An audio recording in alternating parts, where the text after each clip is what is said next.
So many of us know the election of 1800 as a presidential election between the then President John Adams, who was from the Federalist Party, and his vice president, Thomas Jefferson, who was the leader of the opposing Democratic Republican Party, also known back then as the Republican Party. It's also known as the Peaceful Revolution of 1800 and is considered by many historians as one of the most significant elections in United States history. But did you know that this election was actually more of a political battle between this guy, Alexander Hamilton, leader of the Federalist Party, and these guys, John Adams, who was also a leader of the Federalist Party and the then president, and Aaron Burr. And ultimately, the result of Alexander Hamilton's efforts was to get his arch enemy, Thomas Jefferson, the presidency. So why did this happen? What was Alexander Hamilton thinking? But with all the politicking aside, ultimately this election of 1800 was actually a test of the Constitution and the Founding Fathers' Republican experiment. In 1800, the U.S. Constitution had only been in effect for 11 years, and the American Republic was still very fragile. For the first time since the Constitution's ratification, power was about to be transferred from one group of people to another. How exactly did this happen successfully and peacefully? Well, today that's what we're going to dive into. We'll learn about all the political maneuvering and string pulling that happened behind the scenes and how this still became a peaceful revolution despite all of the mobs and the mobilizing of state militias. How Aaron Burr almost became the third president of the United States, and so much more. So let's go ahead and get started.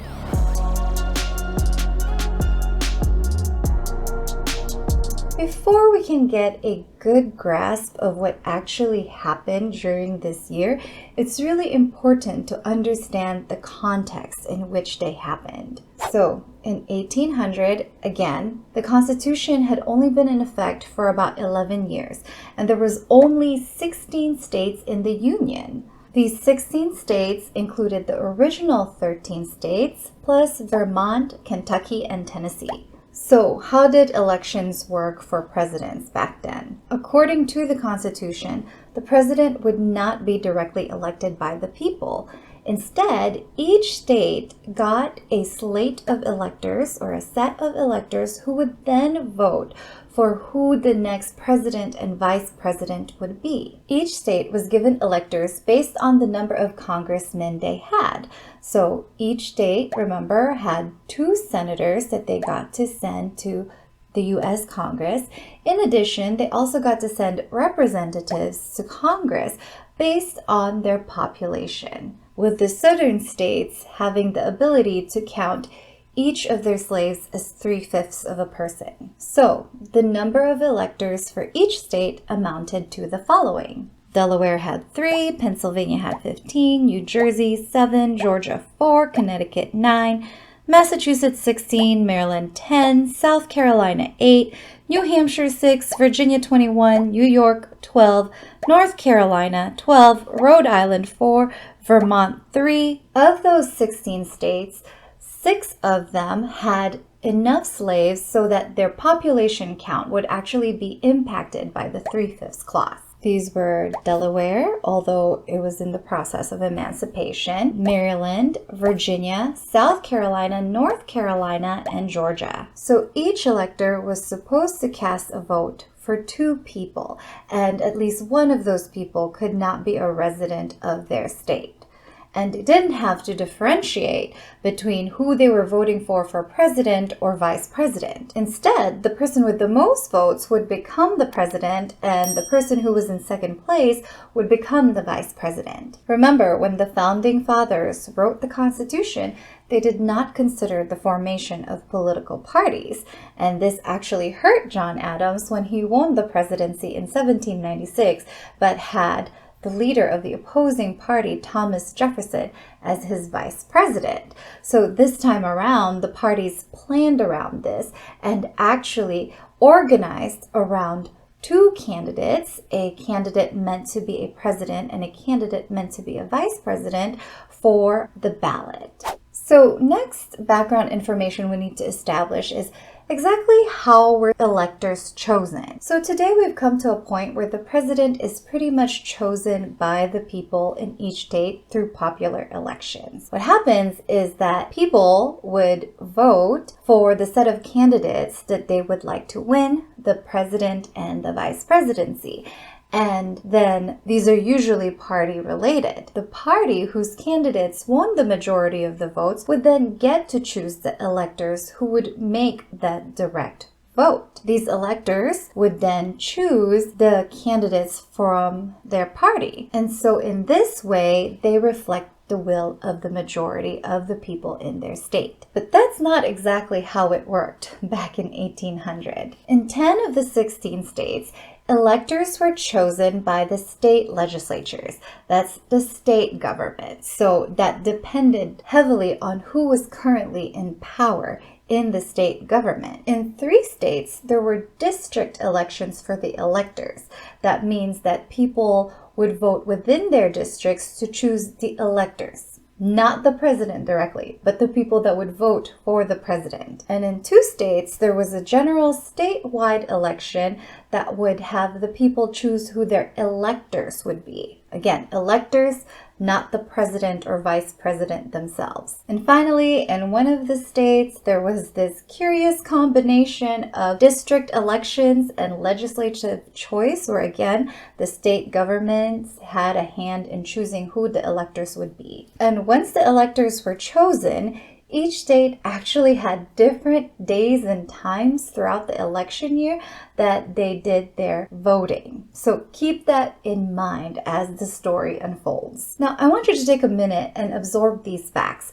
What kind of power did this give state governments and electors? I mean, I think that's how the founding fathers intended for things to be, where there would be layers of representation in the government because they were afraid of the uneducated masses. Instead of voting directly for the president, people would vote for people that they would trust to vote for the president. And in the case of those 10 states, it was that people voted for their state government, who would then vote for who would vote for the president. So that's like, what, 3-4 layers?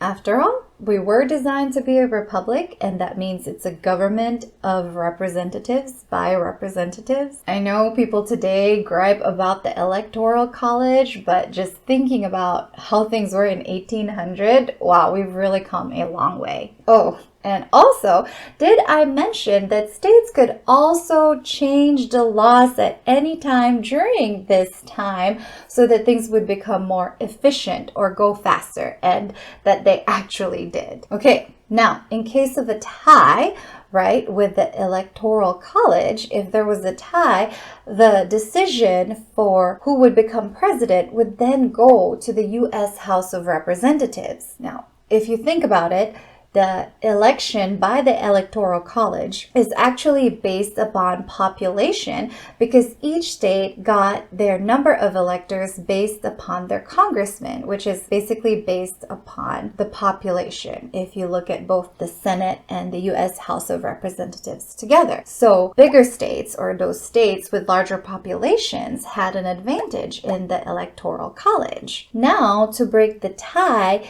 even though it goes to the U.S. House of Representatives, where states get representatives based on their population, each state actually only got one vote.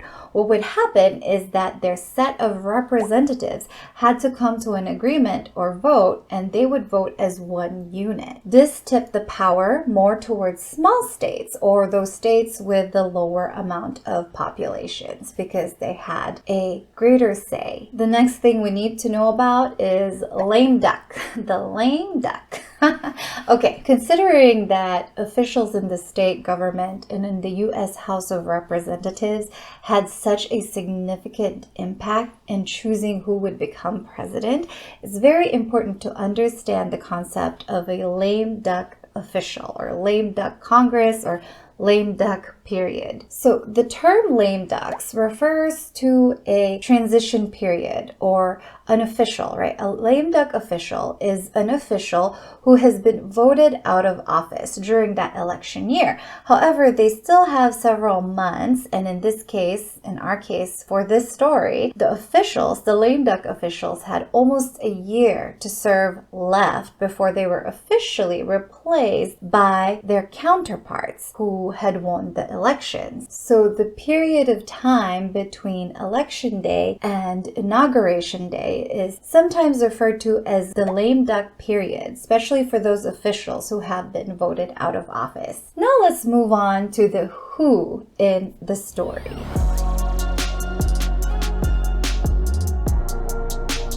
So let's start with political parties. During this time, there were two major political parties. They were actually the first two American political parties. These were the Federalists and the Democratic Republicans. Again, not the same as the Republicans of today, even though they were referred to as Republicans back then. And these two parties competed for the presidency and just the government and control of public policy in general. The Federalists envisioned a strong federal government, much like the aristocratic and monarchical governments of Europe, and they really focused on virtuous leadership and a virtuous republic where people are led by a strong, virtuous leader. They also promoted commercial trade and industry, and they tended to be pro-British because of this.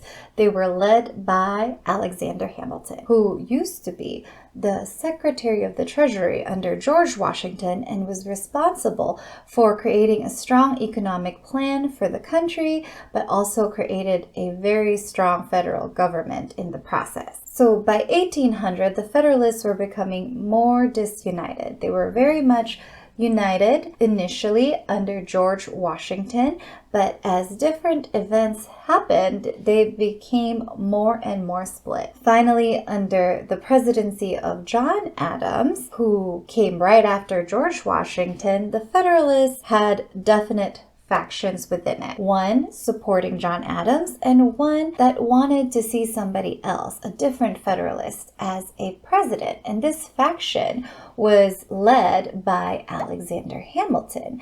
And the reason why is that they felt that John Adams did not do a very good job with the XYZ affair. They were unhappy that he sent a second peace mission to France, and they felt that this broke the pride of the United States. Now, the other party, the opposing party, we have the Republicans, or the Jeffersonian Republicans, or the Democratic Republicans.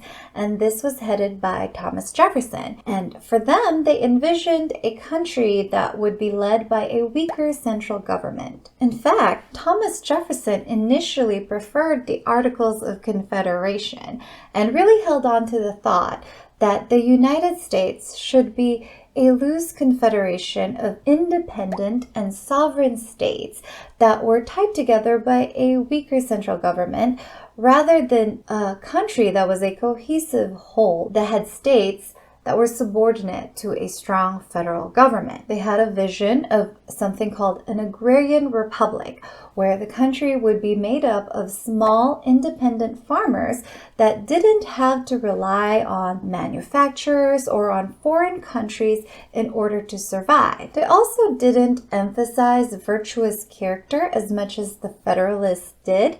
Instead, they really focused and united around this idea of the public good. By 1800, they'd become a really organized and efficient political machine where they knew how to use newspapers and how to gather allies and just move in a united manner. They had loyal followers and a cohesive vision about what they wanted the United States to be. Now let's look at the candidates. First, we have the incumbent, John Adams, who is the current president. He was a very smart and extremely accomplished founding father. However, he had a temper and made some enemies even within his own party because he refused to toe party lines, and he followed a more moderate set of policies during his presidency. Events during the XYZ affair, where the French agents tried to bribe the U.S. diplomats in France to continue peace talks, that event actually helped Adams gain popularity and united the country against France temporarily. However, soon after that, Federalists in Congress passed the Alien and Sedition Acts, which basically criminalized free speech and was intended to punish criticism and Democratic Republicans. So the result was a big dip in the president's popularity and is probably one of the major reasons why he lost this election. Though Adams expected to get 2 terms just as Washington had, he felt that campaigning was beneath him, and campaigning actually showed that a candidate was dishonest and self-seeking. And actually, even Thomas Jefferson agreed with this. I think the only person who was shameless in his campaigning was Aaron Burr. Now let's move on to Charles Cotesworth Pinckney. He was who the Federalists chose to be vice president under John Adams on the ballot. He's also a celebrated and accomplished political servant and founding father. He served as a diplomat as the U.S. Minister to France. He was very popular in his home state of South Carolina.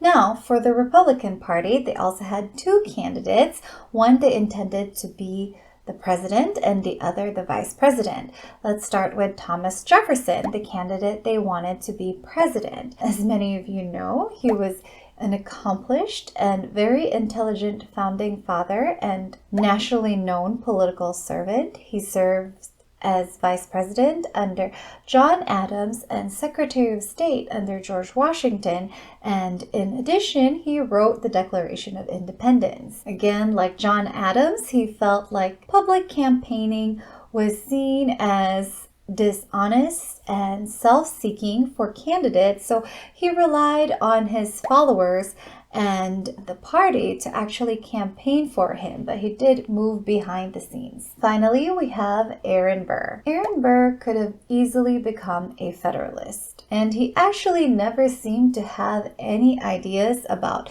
constitutionalism or how the government should run, and he never left any records of it or any writings. He openly pursued political positions in order to enrich himself or his friends. He was born into a rich and prestigious family, and he was more aristocratic and self-interested, and he didn't hide it. He did also run for president in 1796. But his self-interest and self-promotion made many people distrust him. However, he was a very charismatic person and charmed many people.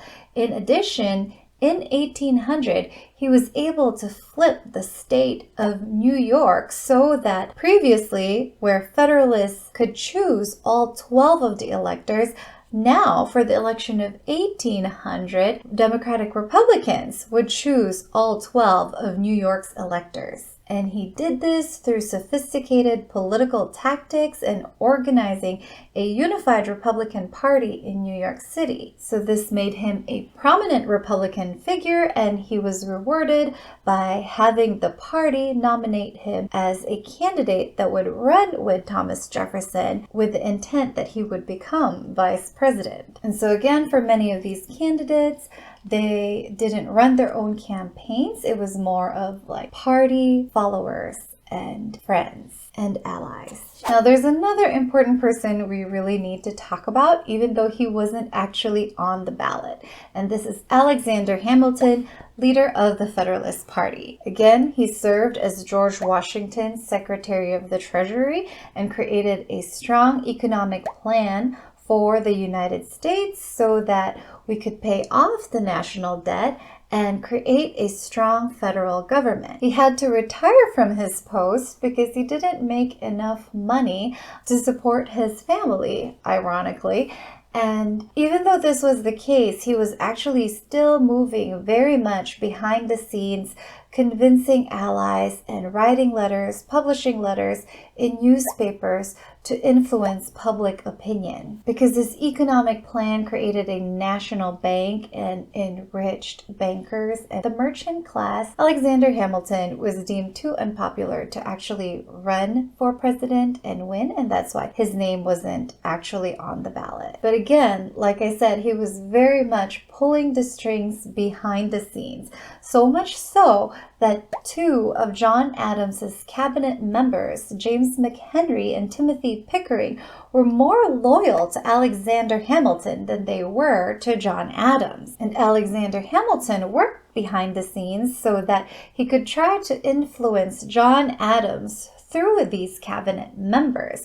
Eventually, he was able to gain second of command of the military that the United States had mobilized in response to the French threat during the Quasi-War, and because George Washington was so old as general of that military, it made Alexander Hamilton effectively first in command. However, John Adams' second peace mission to France, which was successful, eventually cut off Alexander Hamilton's military ambitions and influence. Like Adams and other Federalists, Alexander Hamilton really took his reputation seriously and went to great lengths to defend it. Now let's get into the relationships and how all these people saw each other, and you'll see all of this play out as the story unfolds. John Adams and Alexander Hamilton, even though they were of the same party, actually really hated each other.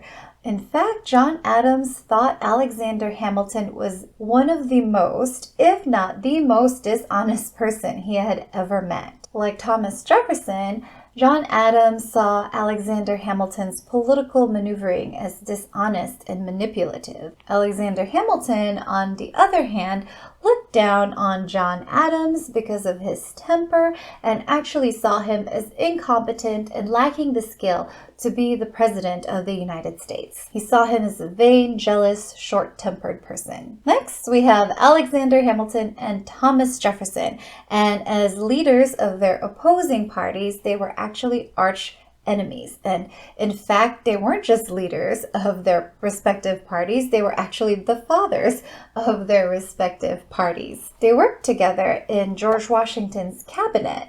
Alexander Hamilton served as the Secretary of Treasury, and Thomas Jefferson served as Secretary of State.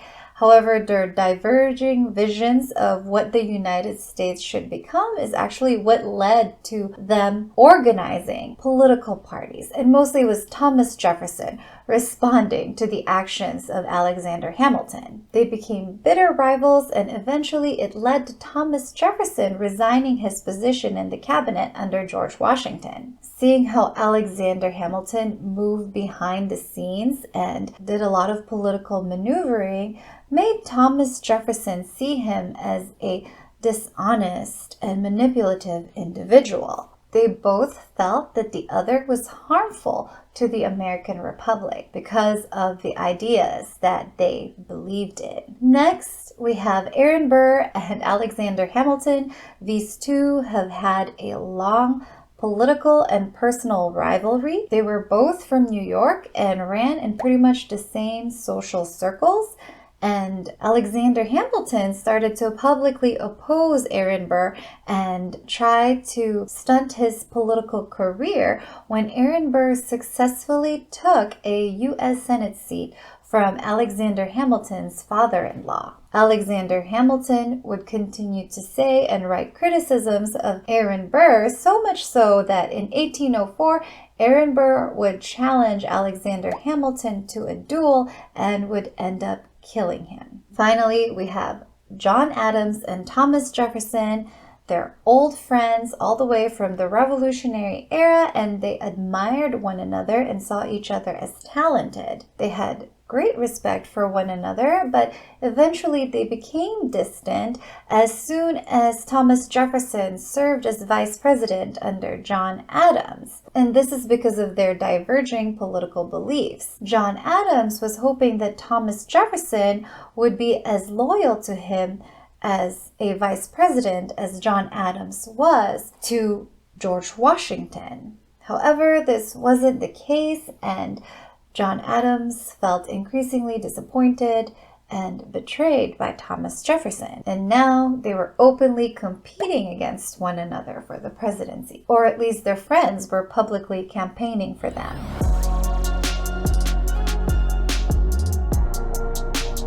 Okay, so now let's talk about how things actually happened. So think about this. It's election year 1800. Again, remember, states had different times and days for voting, so the results became gradually known throughout the year, from May to all the way to late December of 1800. In May of 1800, both parties had a caucus, or a gathering of their political leaders, where they met so that they could decide which candidates they would unite under and promote as president and vice president. The Republicans unanimously chose Thomas Jefferson and Aaron Burr, so that was easy. But now we get to the Federalists, and it wasn't so easy. So as I've said before, a lot of the Federalists were unhappy with John Adams, and they wanted to replace him as president. Many of them were trying to politically maneuver so that Charles Cotesworth Pinckney would become the next Federalist president. Their plan was to sneak in Charles Cotesworth Pinckney, saying that they're supporting him as a candidate for vice president so that Charles Cotesworth Pinckney would also get the votes that John Adams was getting, because John Adams was actually still very popular in New England. Remember, each elector got to vote for 2 candidates. So Pinckney would get the votes for John Adams as well from the people who were thinking that John Adams would be president and Pinckney would be vice president. However, the Federalists were relying on Charles Cotesworth Pinckney's home state of South Carolina, where Pinckney was very popular, even though the state was actually Republican-run and was leaning towards Thomas Jefferson. They thought that the electors in South Carolina would vote for Thomas Jefferson and Charles Cotesworth Pinckney, so that then in the end, Charles Pinckney would actually have more votes than John Adams. And since there was no designation of whether the votes would be for vice president or president, Charles Cotesworth Pinckney would then become the president. But in all this, Pinckney was not consulted, and when he finally figured out what was happening in the caucus, he disavowed it and just distanced himself from it. He pledged his loyalty to John Adams and said that he would not take any votes that was not also pledged towards John Adams, meaning he would reject those votes from South Carolina if they were also for Thomas Jefferson, and that if he did win the presidency, he would resign from it. And Charles Cotesworth Pinckney wasn't the only one who figured things out. The very sharp John Adams realized what was happening and what his fellow Federalists were trying to do as soon as he heard what was happening in the caucus. And once he found out that he had lost New York, because remember, the election results from the Electoral College was coming in gradually throughout the year. Well, as soon as he found out that he lost New York, he became very angry and exploded, because he knew that losing New York basically meant losing the presidency. It was kind of like a linchpin in this whole election. So as soon as he found out that he lost New York, he went ahead and purged his cabinet of the Alexander Hamilton loyalists Timothy Pickering and James McHenry. It is said that he forced James McHenry to resign because he yelled at him and humiliated him. During their meeting, Adams let loose his anger and accused his own Federalist Party of having a British faction. This was the same as the accusations they threw at Republicans for being Jacobinal. And this meant that the British faction was more interested in promoting British interests over American interests. He also said that Jefferson was an infinitely better man than Alexander Hamilton was, and that he would act wisely, and that he would rather serve under Thomas Jefferson as vice president than to be indebted to Alexander Hamilton for the presidency, than to owe Alexander Hamilton any favors for helping him become the president. So eventually, this led to rumors that there was a secret alliance between John Adams and Thomas Jefferson in order to win the presidency. When Alexander Hamilton heard about what John Adams supposedly said, he, of course, was very offended and very angry. He wrote John Adams, asking John Adams to confirm, and he got no response. And as a result, he proceeded to write his infamous letter. This letter was titled, "Letter from Alexander Hamilton concerning the public conduct and character of John Adams, Esquire, President of the United States." He said it was meant for private circulation only, but of course it became public later. Knowledge of the letter made Federalists really uneasy, and they begged Alexander Hamilton to at least not sign it, to at least not let people know that he was the one writing that letter attacking John Adams, because they knew that this would do great damage to the Federalist public image. It would divide and weaken the party even more. And of course, Alexander Hamilton didn't listen. The letter was printed on October 24th, 1800, in the midst of the election year, before all states had finished their voting. He printed 200 copies of the 54-page letter. In it, he attacked Adams's presidency and whole political career.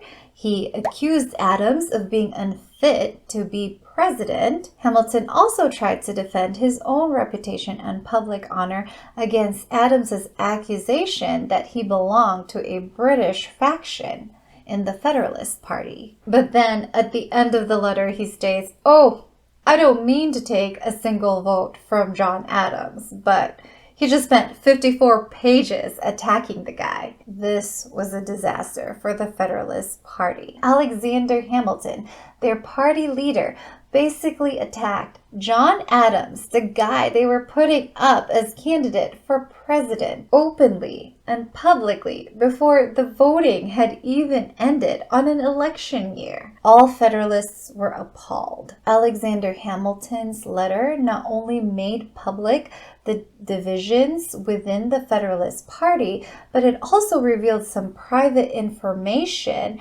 and all of the conflicts that plagued John Adams's presidency, which made the Federalists look really bad and inefficient as a party and in getting things done. So the letter really showed both people, both Alexander Hamilton and John Adams, in very bad light. It definitely made people believe that Hamilton was worried about his appearance more than he cared about the public good. So now let's get to the electoral voting results. So in Maryland and North Carolina, electors were chosen through district elections. As a result, the electoral votes ended up being split between the two parties.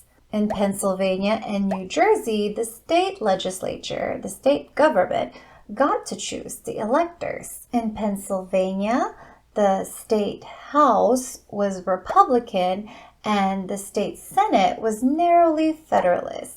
And after a long compromise, it was decided that the Republicans would choose 8 electors, while the Federalists in that state would choose 7 of Pennsylvania's electors. But really, all 15 should have gone to Thomas Jefferson if you're taking into account popular vote. In New Jersey, there was a Federalist majority in the state Congress, so they got to choose all of New Jersey's electors. However, Republicans had actually more support than Federalists in all 3 of the largest cities in New Jersey. So statewide, Jefferson would have won. Regardless, the final result was Thomas Jefferson and Aaron Burr tied with 73 electoral votes. John Adams had 65 and Charles Pinckney had 64. So it really shows that Federalists had little chance of winning. according to these numbers. And as historians Stanley Elkins and Eric McKittrick stated,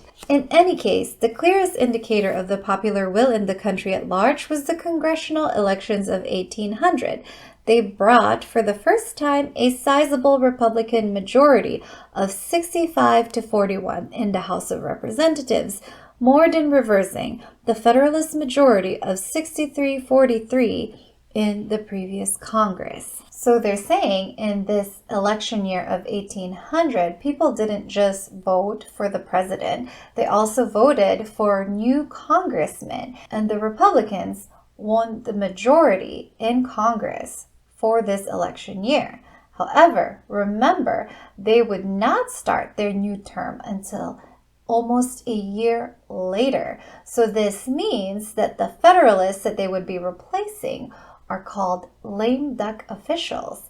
And now this is where we get to the tiebreaker. So again, because there was a tie between Thomas Jefferson and Aaron Burr, it was now up to the U.S. House of Representatives to decide who would get to be president and who would be vice president. And again, like I said, the U.S. House of Representatives was filled with lame duck Federalists. And these lame duck Federalists would play a significant role in breaking the tie in this presidential contest. But what could the Federalists do? Their candidates have clearly lost, right? They decided that since their candidates lost, the main focus now should be to make sure that Thomas Jefferson loses. They actually saw Aaron Burr as the lesser evil in the two.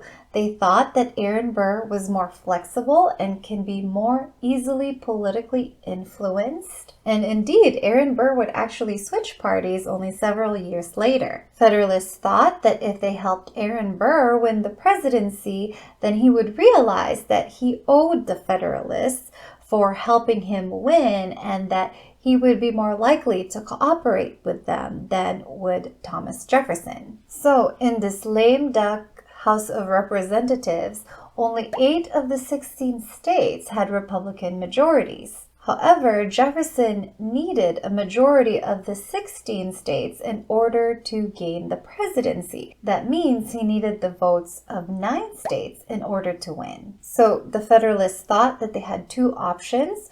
First, they would try to bring the other 8 states for Burr and maybe take 1 or 2 from Jefferson. Their other option was to create a deadlock where the 2 candidates would be tied, and it would be so long and intense that it would force the government to find a different way to decide on who the president would be. And again, the Federalists controlled both houses of Congress during this lame duck period. So they would have great control of the results if it came to that. So the Federalists went on with their plan, and as a result, there was a deadlock that would take dozens of ballots and days to break. During this time, Aaron Burr did not act in the same way that Charles Cotesworth Pinckney did, where Pinckney said that he would resign the presidency if he were to win. Instead, Aaron Burr mostly remained quiet. Initially, in the beginning, he did send a letter to one of the congressmen saying that he would resign, right? Because it was obvious Thomas Jefferson would be the president, but he didn't make any actions towards resigning during the whole week of things being deadlocked. This made Thomas Jefferson distrust him, and he would later be sidelined as Thomas Jefferson's president. In all this, Alexander Hamilton was horrified. He worked diligently to make sure that Aaron Burr would not win. He tried to rally congressmen to keep Burr from winning, but many of these Federalists were unconvinced. They agreed with Alexander Hamilton that Aaron Burr was selfish, greedy, and opportunistic, but then they saw this as actually a good thing because they thought that this made him more open to Federalist influence. So as a result, Hamilton put forth a mighty effort for Thomas Jefferson, his arch enemy, Thomas Jefferson. He stated that Thomas Jefferson was actually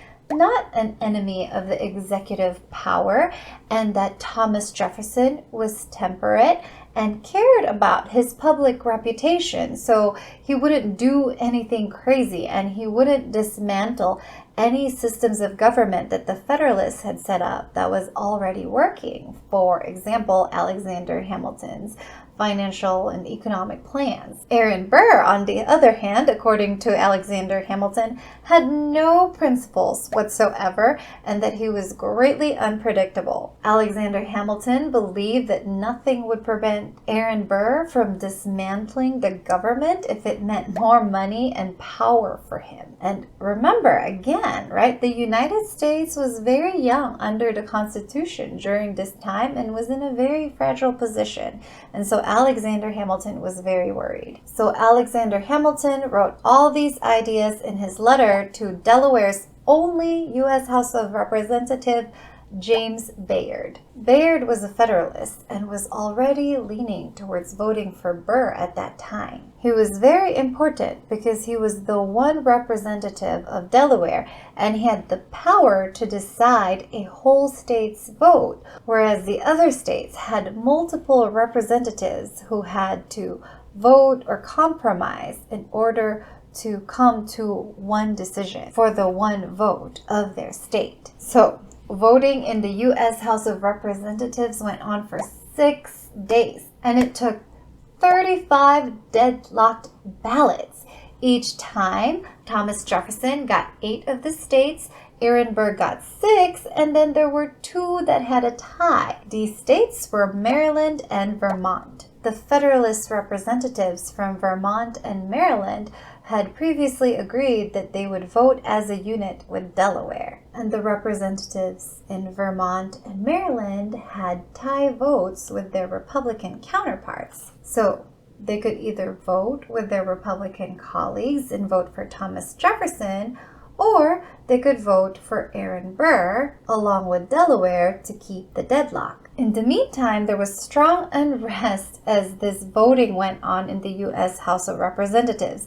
The governors in Virginia and Pennsylvania actually started preparing their militias to intervene, and there were mobs gathering outside the Capitol, threatening to intervene as well if the Federalists stole the election from Thomas Jefferson. Some states even talked of secession. Finally, on the 36th ballot, Bayard from Delaware broke down. The day before the voting, he announced that he would put in his vote for Thomas Jefferson. He had supposedly received a letter from Aaron Burr saying that Aaron Burr would resign the contest. So as a result, both Maryland and Vermont swung for Thomas Jefferson. The Federalist representatives in those states just decided to not vote, and James Bayard from Delaware actually cast an empty ballot for his state. Anyway, 36 ballots. It just reminds me of how Thomas Jefferson had once allegedly said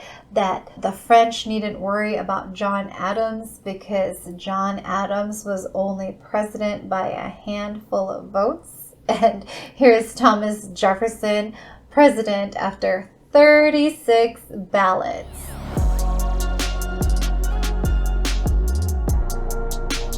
So, studying this event has really helped me to see current elections in a new light. It just doesn't seem so shocking anymore. And I didn't even go through all of the newspaper campaigns, the mudslinging, the name calling that was happening during this election year. I think it's really easy to look at all the political maneuvering and just see it as dishonest and manipulative. But the question in my mind then is, what's the alternative? State militias taking over the elections? Mobs? Secession? What would an honorable alternative look like? And is it realistic? Even the virtue-slinging Federalists stooped to name-calling and political maneuvering. Now, if they were more united, do you think they would have stolen the elections? Especially because of all the different layers of representatives between the people and the actual voting of the president. Even though the Federalist candidates didn't win,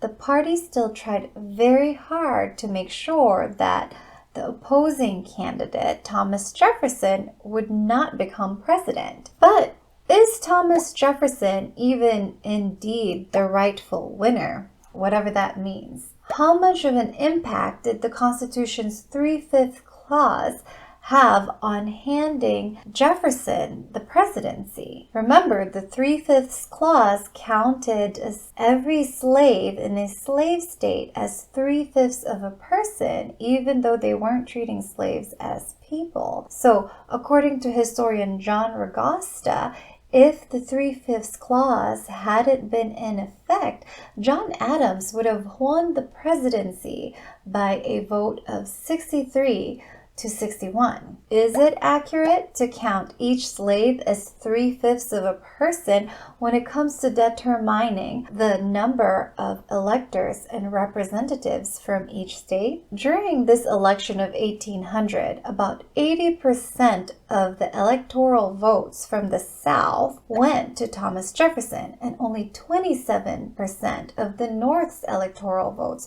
went to him. It kind of reminds me of how Abraham Lincoln won the presidency without carrying a single state in the South. And of course, we all know that election resulted in the secession of the southern states and eventually civil war. In addition, if you think about it, 4 of the first 5 U.S. presidents came from Virginia. Virginia, the prominent slave state of the time. Remember, Virginia had 21 electoral votes. The next state that came close to that was Massachusetts with 16. What impact did the 3/5 clause play in that? Ironically, Jefferson, Madison, and Monroe from Virginia were all Democratic Republicans, and they promoted a more direct form of voting, a more democratic form of voting compared to the Federalists, who had a more aristocratic and layered form of republicanism. To be clear, I'm not trying to put down the Virginia presidents, Washington, Jefferson, Madison, Monroe.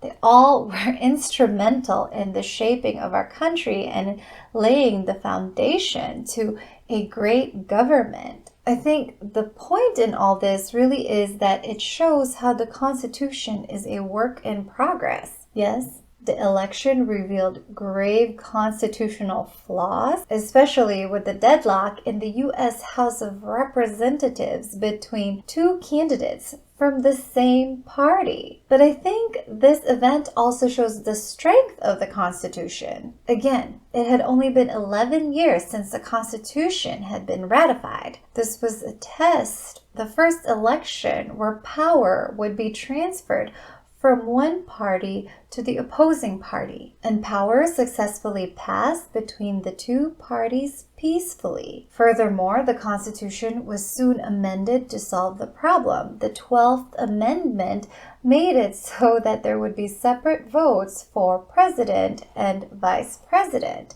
And the fact that it could be amended in this way speaks a lot to the greatness of its design. The Constitution wouldn't be amended again until about 60 years later during the Civil War, when slavery finally broke the nation. I think people can also say a lot of bad things about all the political maneuvering and temper tantrums, especially from the Federalists.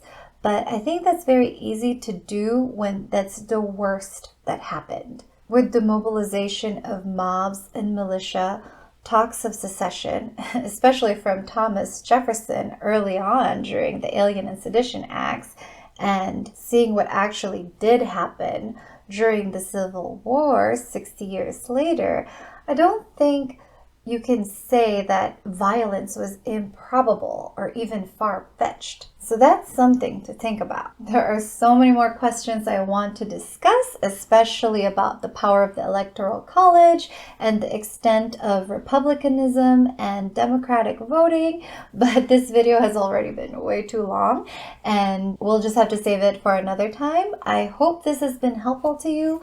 I'll see you all next time.